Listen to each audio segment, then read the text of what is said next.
Welcome to the Lifestyle First podcast, discussing lifestyle medicine and making self-care as easy as 1, 2, 3. 1 question, 2 research reviews, and 3 actionable health tips, all centered around the Lifestyle First method, your blueprint for the 10 key routes of optimal health and happiness. And now your host, lifestyle medicine physician and coach, Dr. Alka Patel. Hello and welcome to Season 5, Episode 5. And today we are continuing to take a deep dive with my co-authors into the book, A Prescription for Healthy Living. And the theme in the Lifestyle First method we're exploring today is sleep. And the one question we're discussing is, how can I help my teenager to sleep?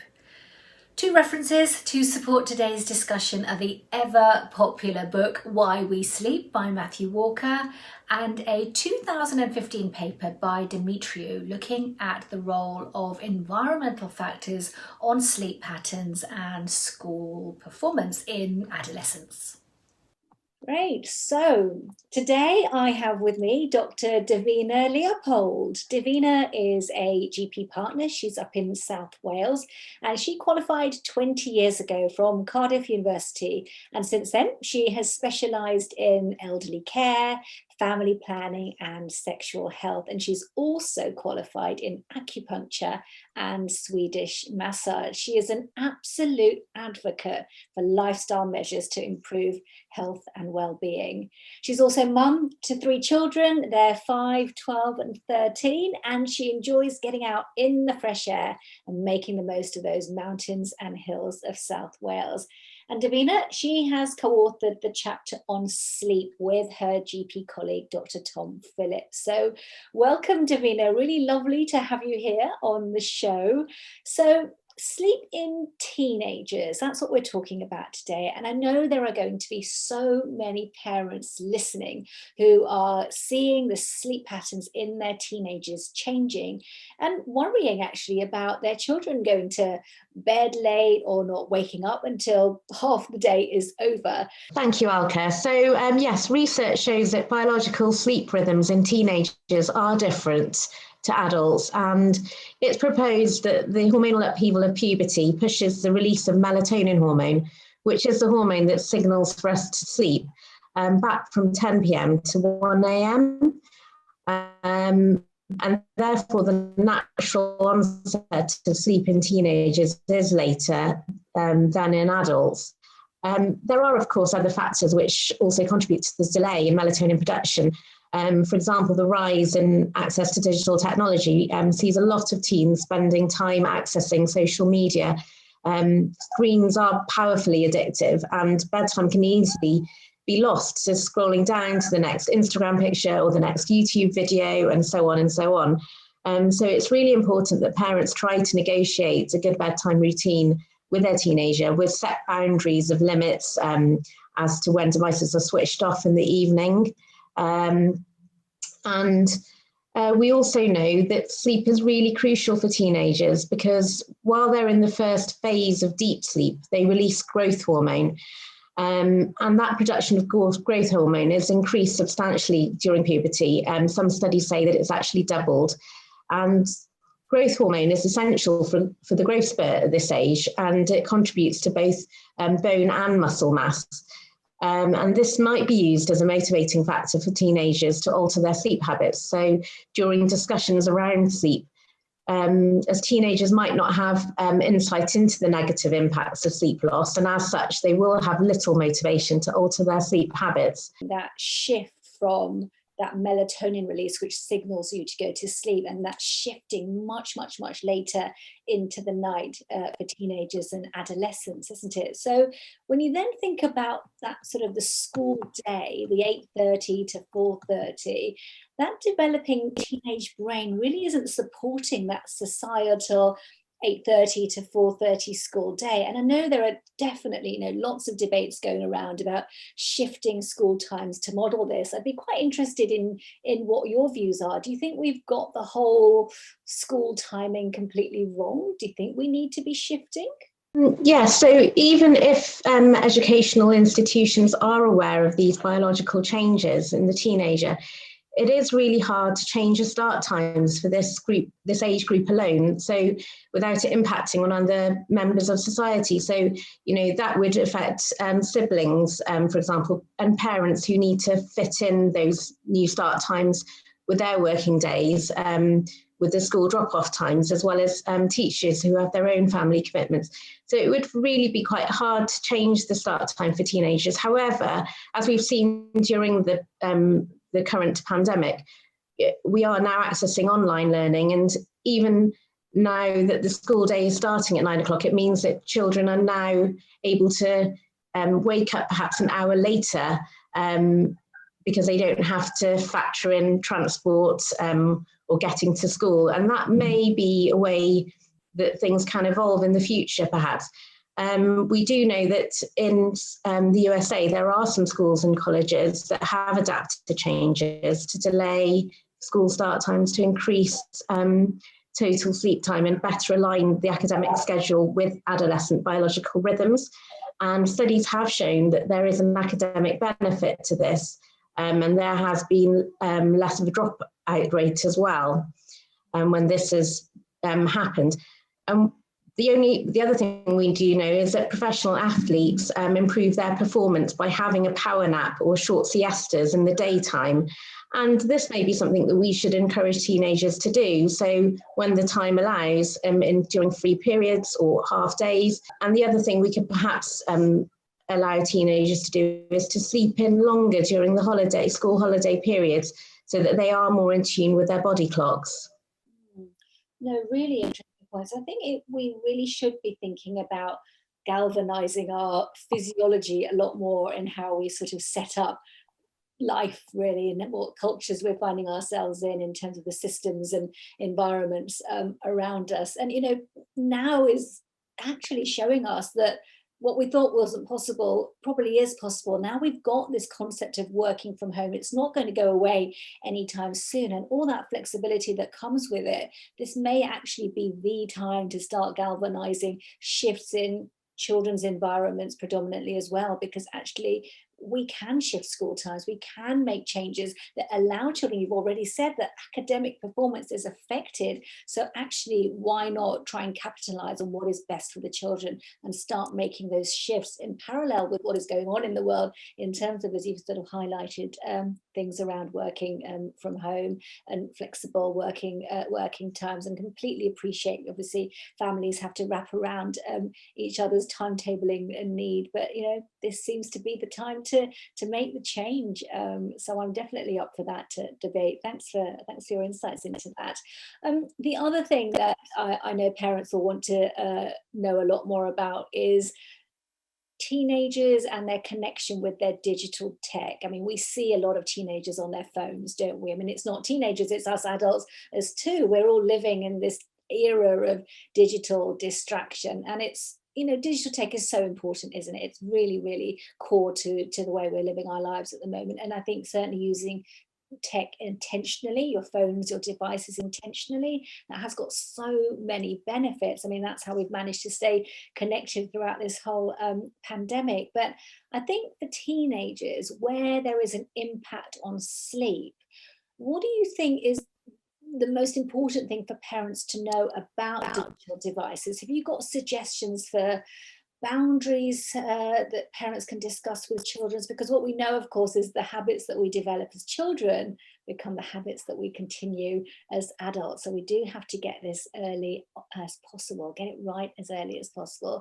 So spending time on computer devices or smartphones, games consoles, they all emit blue light, and that has been shown to impede sleep initiation. So that is the same wavelength of light as the morning sunlight, and it fools the body into thinking that it's the start of the day by blocking the melatonin hormone production. So parents can have a frank discussion with their teenagers and set times when all digital technology is switched off, explaining the use of the bedroom for sleep only, and removing external stimuli from the bedroom. We can use red light as well, which has the wavelength with the least effect on the circadian body clock, and try night light, which might be helpful to reduce nighttime bright lights. And parents can start discussions with their teenagers about sleep habits and promoting the benefits of sleep, recognizing the value of quality sleep for everyone in the family, and try and model this good sleep behavior themselves, which might appeal more to the teenagers, rather than being told to go to bed. Actually seeing their own parents doing this may be of value. Parents can ask their child's input to any sleep problems by asking them what makes it harder for them to get to sleep or what keeps them awake. Then their teenager might be able to choose a daytime or evening habit that they think will help. For example, if they don't feel tired, they might focus on doing more physical activity each morning or afternoon, and so trying to establish a sensible sleep routine later in the evening. I love what you said there, Davina, about the role modelling. I think that's really, really important, isn't it? Because actually children do pick up a lot of what we do, and will emulate that and echo that, sometimes to our astonishment, but actually it's no surprise, is it? So I think you're absolutely right. If we can start role modelling to our children, these aren't the easiest discussions to have with teenagers, saying no more devices after 10 o'clock or taking devices out of bedrooms may not be the easiest conversations to have, but I think, as you say, it's giving the reasoning behind that, and giving alternatives as well to that sort of evening routine as well. So great, thank you for that. I think the one final area that I did want to touch on as well is teenagers and stimulants, so caffeine, alcohol, nicotine. What do we need to know about the effects of these on sleep? And again, not easy conversations to have with our curious teenagers when their brains are completely primed to sort of experiment and try new things out. But what are your thoughts around stimulants and the conversations we could be having? So I mean, consumption of stimulants like caffeine and coffee, or even less so often thought of, but even it's found caffeine is found in energy drinks, Coca-Cola, even in chocolate. So we know that caffeine does reduce sleep quality and quantity in adolescents. Caffeine can stay in the body system for up to 12 hours, meaning that anything consumed before midday will likely still be having an effect on sleep late into the evening. So giving this information and advice on what food and drinks will have this effect will hopefully encourage better choices amongst our teenagers. Older teenagers might start to experiment and try other stimulants such as alcohol or nicotine. And alcohol is known to affect the architecture of normal sleep. It blocks REM sleep. Alcohol causes sedation to the brain's cortex. So the sleep we have is not restful, it's not restorative sleep, but instead you get a fitful, fragmented sleep, waking up several times during the night, needing to urinate perhaps, or due to low blood sugars from the alcohol, or withdrawals from the effect of the nicotine. So it's during this REM sleep as well that emotions are processed, which is particularly important during adolescence. So again, discussing these drugs, and not to mention the monetary price of them with your teenager, may influence them, and giving them the information will hopefully help them to make the right choices in life. But let's also not forget that teenagers often have concerns and worries of their own, which may involve friendships, relationships, body image, self-esteem issues, or exam pressure or expectations. And this emotional turmoil can cause the sympathetic system to become overactive and go into overdrive, so causing the heart rate or metabolic rate, cortisol production, adrenaline production, and temperature to all go up. And we know that these all act to block the initiation of sleep. So teaching teenagers to relax using music or reading, meditation, mindfulness, or often talking with friends or family members about their worries or writing them down, can help them to calm their bodies down and promote good sleep. And, finally, if good restorative sleep is achieved by using these methods, then this in itself should negate the need for stimulants. As when we're rested, we do make better food and drink choices. And so hopefully that will end the vicious circle of using stimulants when we're tired due to the lack of sleep. Because sleep is free after all. And so, hopefully this learnt behaviour can be continued into adulthood. I think you're, absolutely right with everything that you've said there. I think it's very much about, thinking what is going on in teenagers' minds and their own concerns and worries as well. And these are, again, really important conversations to have, and offering alternatives. You mentioned the sort of journaling, the mindfulness. Again, it's about creating those evening habits, those bedtime habits that actually do promote sleep, and we know are very, very effective and much better alternatives to scrolling endlessly on social media, aren't they? Or using kind of stimulants, which actually are sedatives and actually don't give you the right quality of sleep that's going to enhance that sort of memory engagement and learning and performance the next day. So thank you for that. And now, here is your lifestyle first prescription. Your 3 activating actions to take you from knowing to doing. Everything that you've sort of shared with us, let's translate that into what we can do. What are 3 actions that you've got for us today, Devina, that we can put into place? Okay, so I would suggest first of all is to make the bedroom a place for sleeping only. Consider blackout blinds, curtains, remove all screens from the bedroom, from TVs, computers, phones, and try to encourage your teenagers to just start winding down in the last hour before bedtime. So to stop online browsing, gaming, homework, exercise, and then start, in that winding down process, to start getting their school bag ready, their uniform out, ready for the next day, starting their self-care routines of bathing, showering, and finally doing a relaxing meditation or mindfulness or reading a paperback book. And if they have worries, writing them down as well can help, as I talked about earlier, and even writing down solutions before they go to bed, or even a gratitude journal.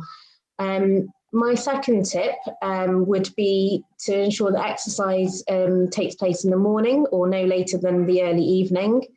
In the daytime light if possible, because the light exposure will reset the body's natural circadian rhythm and allow time for the body to cool down to the ideal body temperature. Also, the basal metabolic and heart rate should also go back to their normal levels in order to promote sleep initiation. And finally, my third tip would be avoiding all stimulants, especially caffeine and alcohol. As going back to before, caffeine is hidden in chocolate, Coca-Cola, energy drinks, and these can block the production of melatonin and delay sleep onset. So where possible, limit these to earlier in the daytime.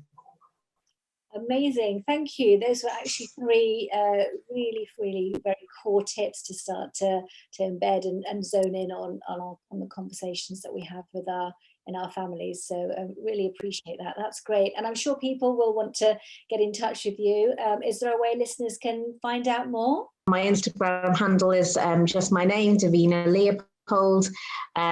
So if you would like to access me, then by all means contact me through that.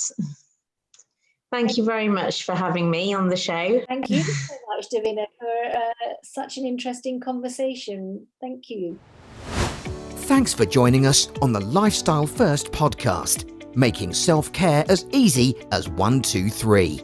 Don't forget to subscribe and share, and we'd love it if you'd be kind enough to leave a review. To learn more or to arrange a consultation, please visit www.dralkapatel.com. See you next time.